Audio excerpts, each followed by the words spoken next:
Dans une autre vidéo, lundi matin, j'ai dit que les femmes ne croyaient pas en une vérité absolue, à une vérité unique.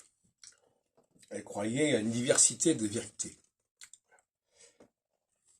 Et c'est ce qui les oppose aux juifs, parce que le juif, lui, il est le porteur de la vérité absolue. En tout cas, c'est un peu sa conviction. Vérité absolue, c'est-à-dire qu'il y a un plan divin sur lequel il doit être branché, il doit être câblé sur le plan divin. Et là, c'est pas la vérité absolue au sens de la nature, mais c'est la vérité absolue du système, tel qu'il a été créé à un moment donné de l'histoire de l'humanité. Et d'une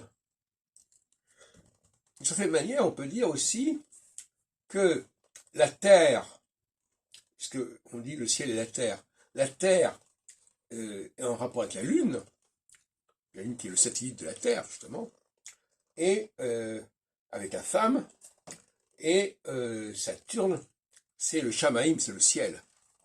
Donc parler du rapport entre le ciel et la terre, c'est parler du rapport entre, ou la dialectique entre Saturne et la Lune. Et donc quelque part aussi entre le peuple élu, les juifs et les femmes. Mais là aussi, il y a des choses qui sont encore en travail, en étude. Mais il est clair que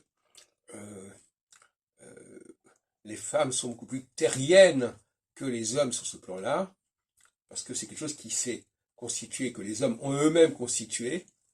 Ils